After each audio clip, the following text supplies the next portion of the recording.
రాజధాని నిర్మాణానికి వడివడిగా అడుగులేస్తుంది.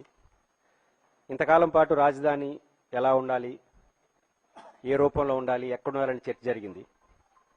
దాదాపు ఒక కొలిక్కి వచ్చింది, విజయవాడ చుట్టూ రాజధాని ఉండాలని దాదాపు ఏకాభిప్రాయం వచ్చిన నేపథ్యంలో రామచంద్రయ్య గారు, ప్రొఫెసర్ ఉండవల్లి అరుణ్ కుమార్ గారు వచ్చిన నేపథ్యంలో రామచంద్రయ్య గారు, ప్రొఫెసర్ ఉండవల్లి అరుణ్ కుమార్ గారు, రిటైర్డ్ ఐఏఎస్ శర్మ గారు లాంటి అనేక మంది అనుభవం ఉన్న వాళ్ళు ఇప్పుడు రాజధాని పేరుతో జరుగుతున్నటువంటి నిర్మాణాల పట్ల అనేక అనుమానాలు, సలహాలు, సూచనలు ఇస్తున్న నేపథ్యంలో మాజీ ముఖ్యమంత్రి జగన్మోహన్ రెడ్డి గారు మావిగని ప్రతిపాదన ఇవన్నీ ఎన్నున్నా స్థూలంగా ఆ చర్చ ఇంకోసారి చేయొచ్చు. కానీ ఇప్పుడు కూటమి ప్రభుత్వం ఏదైతే రాజధాని నిర్మాణానికి తను అనుకున్న పద్ధతిలో వెళ్ళాలనుకునిందో మహానగర కాన్సెప్ట్తో, దానికి ఉపయోగపడే పద్ధతిలో కూడా ప్రభుత్వ నిర్ణయాలు లేవు.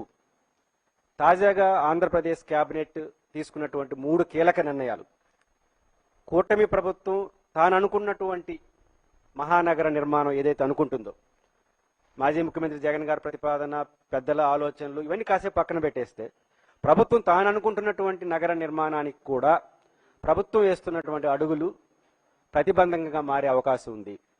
అమరావతి రాజధాని నిర్మాణానికి ఉపయోగపడే పద్ధతిలో లేదు. పైపెచ్చు రాష్ట్రాన్ని తీవ్రమైనటువంటి ఆర్థిక సంక్షోభంలోకి నెట్టేసే పరిస్థితి కూడా కనిపిస్తూ ఉంది. 3 కీలక నిర్ణయాలు కేబినెట్ తీసుకుంది. ఒకటి, రాష్ట్ర కార్యాలయాలు ఇంటిగ్రేటెడ్ సెక్రటేరియట్ పేరుతో ఏదైతే రాజధాని నిర్మాణం చేయాలనుకున్నారో దానికి వెలుగుల కోసం, వెలివేషన్ కోసం అద్దాలు పేర్లు ఏదైనా పెట్టచ్చు. దాదాపు 2540 కోట్ల రూపాయలు కేటాయిస్తూ ఒక డెసిషన్ తీసుకున్నారు. అదనపు భూసేకరణ చేయాలని రెండో డెసిషన్ తీసుకున్నారు. మూడోది, గత ప్రభుత్వం 50,000 ఇళ్ల పట్టాలు ఏదైతే అమరావతిలో ఇచ్చారో దాన్ని రద్దు చేయాలని నిర్ణయం తీసుకున్నారు. ఈ 3 నిర్ణయాలు అమరావతికి కూడా ఉపయోగపడే నిర్ణయాలు కావు అనేది రాష్ట్ర ప్రభుత్వ దృష్టికి ఈ మీడియా సమావేశం ద్వారా తీసుకురాదలుచుకున్నాం. మొట్టమొదటి అంశం రాష్ట్ర కార్యాలయాల నిర్మాణం, ఎలివేషన్ కోసం పెడుతున్న ఖర్చులు. ఆంధ్రప్రదేశ్ ప్రభుత్వం ఏమంటుంది, ఎస్ఎఫ్టీ 6,982 రూపాయలకు మేము పెడుతున్నాము ఖర్చు అంటుంది. సజ్జల రామకృష్ణారెడ్డి గారు, వైఎస్ఆర్ కాంగ్రెస్ పార్టీ నాయకులు, పర్ ఎస్ఎఫ్టీ 18,000 రూపాయలు ఖర్చు పెడతా ఉంది, ప్రపంచంలో ఏ నగర నిర్మాణానికి ఇట్లా ఖర్చు పెట్టలేదని అంటున్నారు. ఇంకొన్ని వివరాలు చూసుకుంటూ ప్రభుత్వం ఇచ్చినటువంటి జీవోలు, ప్రభుత్వం ఇచ్చినటువంటి కాంట్రాక్ట్తో కూర్చుకున్న ఒప్పందాలు చూసుకుంటే పర్ ఎస్ఎఫ్టీ 14,750 రూపాయలు పర్ ఎస్ఎఫ్టీ నిర్మాణానికి కేటాయిస్తున్నట్టుగా అర్థమవుతుంది. నిన్న తీసుకున్నటువంటి నిర్ణయం 540 కోట్లు ఎలివేషన్ పేరుతో తీసుకున్నారు. ఇది మరియు ఎక్స్ట్రా అదనపు ఖర్చు అనే పేరుతో ఇంకొక జీవో ఏదో ఇస్తున్నట్టుగా ప్రచారం జరుగుతుంది. దానికి 4,000 చిల్లర కోట్లు. మొత్తంగా పరిశీలిస్తే పర్ ఎస్ఎఫ్టీ 19,660 రూపాయలు అయ్యేట్టుగా ఉందని ఇంకొక విమర్శలు వస్తున్నాయి. ఇక్కడ ప్రభుత్వం వ్యూహాత్మకంగా తప్పుదోవ పట్టించే పద్ధతిలో వ్యవహరిస్తోంది. ఎందుకు ఈ మాట అంటున్నానంటే, మనం ఒక అపార్ట్మెంట్ కొంటాం 50 లక్షల రూపాయలు ఇచ్చి, పర్ ఎస్ఎఫ్టీ వేసుకుంటే మనం 1,500 ఎస్ఎఫ్టీ ఏదో వేసుకుంటే ఒక 2,500, 3,000 వస్తుంది అనుకుందాం కాసేపు. అదే ఎస్ఎఫ్టీ నేను మాట్లాడతాను. ఇంకొక 50 లక్షల రూపాయలు ఇచ్చి ఎలివేషన్ పేరుతో అపార్ట్మెంట్ నిర్మాణం బాగా చేసుకున్నాం అనుకోండి, అది ఎవరు కడతారు? ₹1 కోటి అయినట్టే కదా.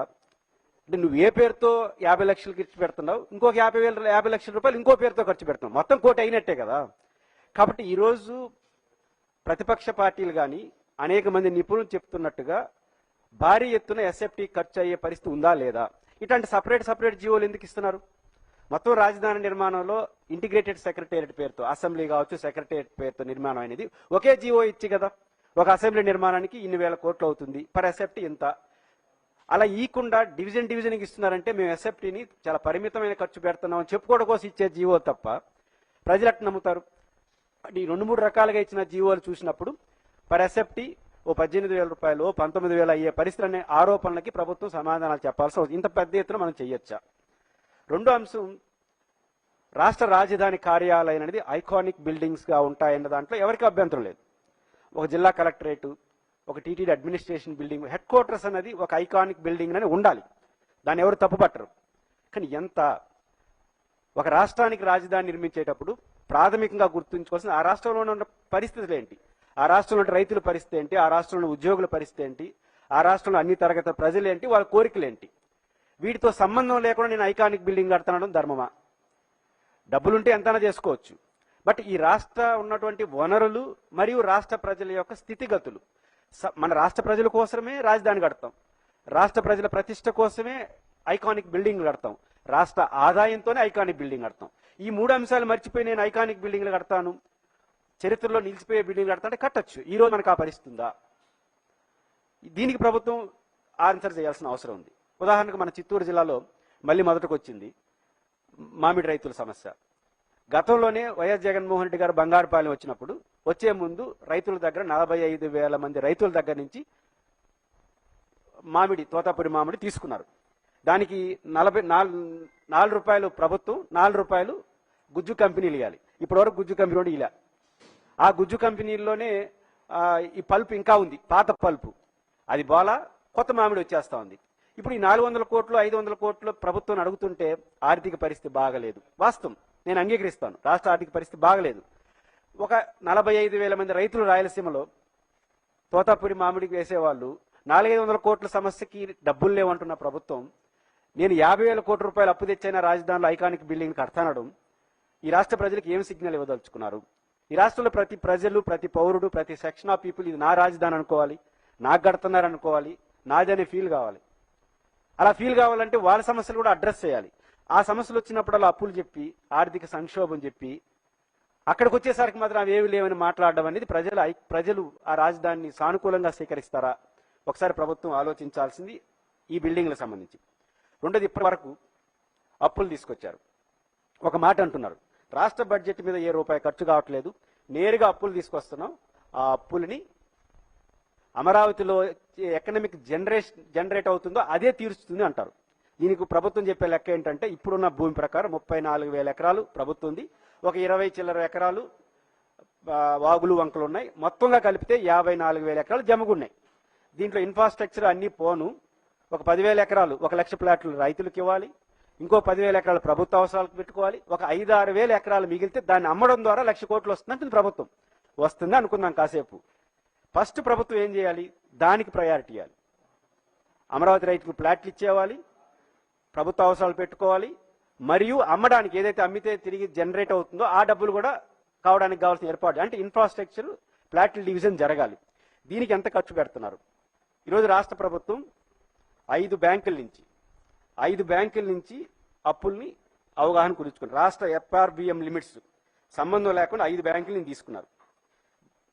వరల్డ్ బ్యాంక్ నుంచి 15,000 కోట్లు, KFW నుంచి 5,000 కోట్లు, NABFID బ్యాంక్ నుంచి 7,500 కోట్లు, HUDCF నుంచి 11,000 కోట్లు, APPFC నుంచి 1,500 కోట్లు, నాబార్డ్ నుంచి 7,397 కోట్లు, మొత్తం 47,870 కోట్ల రూపాయలు కేవలం అమరావతి రాజధాని ప్రాజెక్టు కోసం అప్పు తీసుకోవడానికి అగ్రిమెంట్ చేసుకున్నారు. 50,000 కోట్లు, ఇప్పటికే 10,000 కోట్లు ఖర్చు పెట్టారు. 50,000 కోట్లు పెట్టి నూతన నగర నిర్మాణానికి వెళ్తున్నారు అప్పు తీసుకొచ్చి. దీని ఏముంటుంది ప్రభుత్వం? తిరిగి మనం అమరావతిలో వచ్చే ఎకనామిక్ జనరేట్ ద్వారా అవుతుంది అంటున్నారు. జనరేట్ అవ్వాలంటే 5-6 ఎకరాలు అమ్మాలి కదా. దాన్ని చేయాలంటే కనీసం 1,00,000 కోట్ల రూపాయలు ఖర్చు పెడితే తప్ప ఈ 54,000 ఎకరాలు మౌలిక వసతులు కల్పించడం, ఫ్లాట్లు డివిజన్ చేయడం, వాళ్ళకి 1,00,000 ఫ్లాట్లు ఇవ్వడం, మనం అమ్మడానికి కావాల్సింది చేయలేం. ఇప్పుడు పెడుతున్నటువంటి ప్రభుత్వంలో 57,000 కోట్ల రూపాయలకి వివిధ రకాల వర్కులకి ప్రభుత్వం ఆర్డర్స్ ఇచ్చింది. ఈ 57,000 కోట్ల రూపాయల్లో ఏదైతే ఎకనామిక్ రీజనరేట్ అవుతుందని అనుకున్నామో ప్లాట్ల డివిజన్కి 1 రూపాయి అయినా కేటాయించారా? ఈ 57,000 కోట్లు ఇతర రంగాలకు కేటాయించుకొని ఆ 1,00,000 కోట్ల రూపాయలు ఎప్పుడు తీసుకొస్తారు? ఎప్పుడు తీసుకొచ్చి ఎకనామిక్ జనరేట్ అవుతుంది?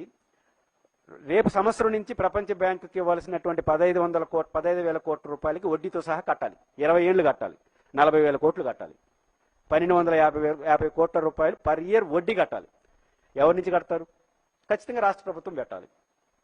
కాబట్టి రాష్ట్ర ప్రభుత్వం పెట్టే పరిస్థితిలో ఉందా? ప్రభుత్వం సమాధానాలు చెప్పాల్సిన ముఖ్యమైన అంశం ఇది ఒకటి. వీటేటికి సమాధానం చెప్పకుండా నేరుగా రాజధానిలో వచ్చేస్తాయని మాట్లాడడం అనేది ప్రభుత్వం సరైనది కాదు. రెండో వైపు అత్యంత కీలకమైనటువంటి అంశం, ఈరోజు రాష్ట్రంలో 34,000 ఎకరాల రైతులకి ఒప్పందం చేసుకున్నప్పుడు వాళ్ళకి ఇచ్చిన అస్యూరెన్స్ ఏంటంటే రిటర్నబుల్ ప్లాట్స్ ఇవ్వాలి, ఒకటి కమర్షియల్ ప్లాట్, 2 హౌసింగ్ ప్లాట్. రెండోది పర్ ఇయర్ 50,000 రూపాయలు కౌలు ఇవ్వాలి. ఇప్పటికీ 10 ఏళ్ల కాలంలో ఆంధ్రప్రదేశ్ ప్రభుత్వం 2,500 కోట్ల రూపాయలు కౌలు ఇచ్చింది. అమరావతి రైతులు ఎవరైతే భూమి ఇచ్చారో 2,500 కోట్ల రూపాయలు కౌలు ఇచ్చింది. ఎంతవరకు ఇవ్వాలి? ఒప్పందంలో ఏముందంటే 10 ఏళ్ళు పాటు ఇవ్వాలి, ప్లాట్లు ఇచ్చేవాలి. నువ్వు ప్లాట్లు ఇవ్వకపోతే కౌలు ఇవ్వాల్సిందేగా. అంటే ఇంకా కొనసాగాలంటే ఇంకా పర్ ఇయర్ 300 కోట్లు ఇవ్వాలి.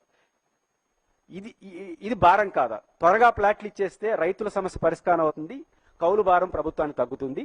5-6 వేల ఎకరాలు మీరైతే సాధిస్తానంటున్నారో అది అమ్మడానికి అవకాశం ఉంటుంది. దానికోసం మినిమం ప్రయత్నం చేయకుండా మీరు 57,000 కోట్లు ఇతర అవసరాలకు కేటాయిస్తూ అసలు విషయాన్ని